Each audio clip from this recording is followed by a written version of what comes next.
Hello everyone, আসসালামু আলাইকুম। Welcome back to my channel. আজকের এপিসোডে আমি আপনাদেরকে 2 পাউন্ডের স্পঞ্জ কেকের রেসিপি শেয়ার করব। বরাবরের মতো আপনারা কিন্তু স্পঞ্জ কেকের রেসিপিগুলো অনেক বেশি পছন্দ করেন। তাই আজকে আমি একটু ভিন্নভাবে স্পঞ্জ কেকের রেসিপিগুলো শেয়ার করব। শুরু থেকে শেষ পর্যন্ত রেসিপিটি আপনারা স্কিপ না করে দেখতে থাকুন। আর সাথে থাকছে অনেকগুলা টিপস। চলুন তাহলে রেসিপিটি দেখে নেওয়া যাক। আমি প্রথমে শুকনো উপকরণগুলো ছেলে নিব। তার জন্য একটা ছাঁকনিতে আমি হাফ কাপ করে 2 বার করে ময়দা দিয়ে দিয়েছি। আরও দিয়ে নিয়েছি 2 টেবিল চামচ পরিমাণ মালয়েশিয়ান কোকো পাউডার। এখানে আপনারা যে কোনো ভালো ব্র্যান্ডের কোকো পাউডারটা ব্যবহার করবেন। হাফ চা চামচ করে 2 বার আমি বেকিং পাউডার দিয়ে দিয়েছি। 1/4 টিস্পুন পরিমাণ লবণ দিয়ে দিলাম। এবার শুকনো উপকরণগুলো খুব ভালো মতো করে চেলে নিচ্ছি।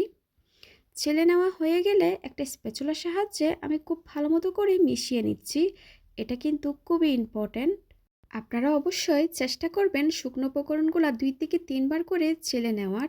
এতে করে কেকের বেসটা অনেক বেশি সফট হয়ে থাকে। এবার শুকনো উপকরণটা আমি একপাশে ঢেকে রেখে দিব।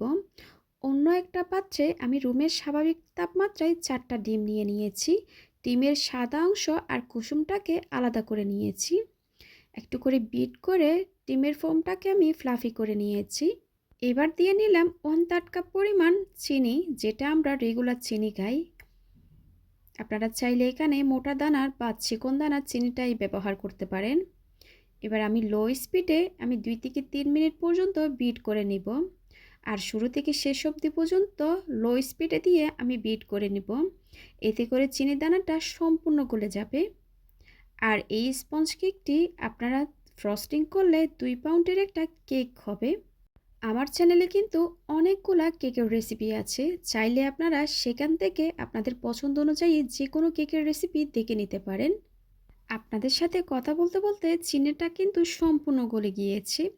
এবার আবারও আমি বিটারটা অফ করে 1/3 কাপ পরিমাণ চিনি দিয়ে দিচ্ছি। চিনিটাকে আমি একবারে না দিয়ে 2 থেকে 3 ধাপে অ্যাড করছি। এতে করে চিনিটা কিন্তু খুব ভালো মতো করে মেল্ট হয়ে যাবে। অনেকে বলে থাকেন চিনিটা কিন্তু গলে না, আস্ত দানা দানা থেকে যায়। তারা কিন্তু চাইলে এভাবে করে চিনিটা অ্যাড করতে পারেন। আমি কিন্তু সব সময় চিনিটা এভাবে করে অ্যাড করে থাকি। আপনারা চাইলে হাতে নিয়ে চেক করে নিতে পারেন চিনিটা মেল্ট হয়েছে কিনা। আমি চিনিটা দিয়ে দেওয়ার পর আবারও 3 থেকে 4 মিনিট পর্যন্ত বিট করে নিয়েছি, বা চিনিটা সম্পূর্ণ গলে যাওয়া পর্যন্ত বিট করে নিয়েছি। চিনিটা সম্পূর্ণ গলে যাওয়ার পর বিটারটা অফ করে আমি কুসুমটা দিয়ে দিলাম। আরও দিয়ে দিব 2 টেবিল চামচ পরিমাণ রান্নার রেগুলার তেল। আপনারা চাইলে গলানো বাটারও দিতে পারেন। 1 চা চামচ পরিমাণ ভ্যানিলা এসেন্স দিয়ে দিচ্ছি। আপনারা চাইলে ভ্যানিলা এসেন্সের পরিবর্তে চকলেট ইমালশন বা এসেন্স দিতে পারেন। আবারও বিট করে নিব 10 থেকে 15 সেকেন্ড পর্যন্ত। এ পর্যায়ে কিন্তু ওভারবিট করা যাবে না। ওভারবিট করলে কিন্তু ডিমের ফোমটা বসে যাবে। এবার বিটারটা আমি সরিয়ে নিব। আগে থেকে চেলে রাখা শুকনো উপকরণগুলো আমি আরেকবার চেলে নিব।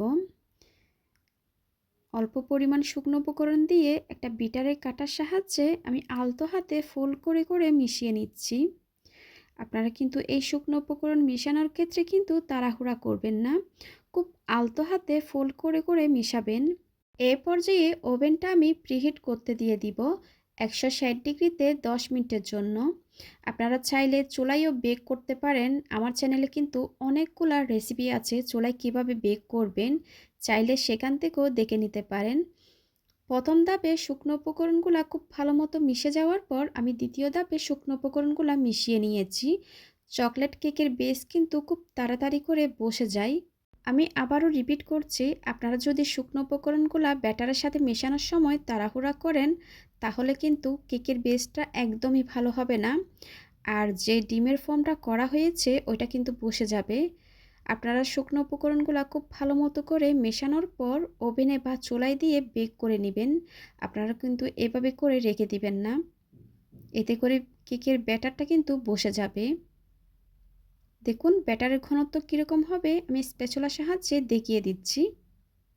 এবার 8 ইঞ্চি একটা মোল্ড নিয়ে নিলাম। মোল্ডে আমি একটা লিকালিকির কাগজ বসিয়ে সম্পূর্ণ ব্যাটারটা আমি উপর থেকে ঢেলে দিচ্ছি। যেরকম আপনারা ঠিক স্ক্রিনে দেখতে পাচ্ছেন। এবার জোরে জোরে একটু ট্যাপ করে ওভেনে বেক করে নিব 30 মিনিটের জন্য। 30 মিনিট পর আমি কেকটাকে ওভেন থেকে বের করে ঠান্ডা করে নিয়েছি। পুরোপুরি ঠান্ডা হয়ে যাওয়ার পর মোল্ড থেকে ছাড়িয়ে নেবেন। গরম থাকা অবস্থায় কিন্তু মোল্ড থেকে ছাড়াতে যাবেন না, এতে করে কেকটা অনেক বেশি সফট থাকে, ভেঙে যাওয়ার সম্ভাবনা থাকবে।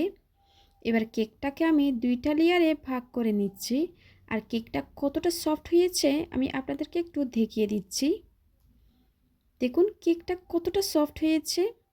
আপনারা যদি হুবহু আমার রেসিপি ফলো করেন আপনাদের কেকও এরকম পারফেক্ট হবে। আশা করি আজকের রেসিপিটা আপনাদের ভালো লেগেছে। ভালো লাগলে প্লিজ আমার চ্যানেলটা সাবস্ক্রাইব করার জন্য অনুরোধ রইল। আজকের মতো বিদায় নিচ্ছি। সবাই খুব ভালো থাকবেন। আল্লাহ হাফেজ।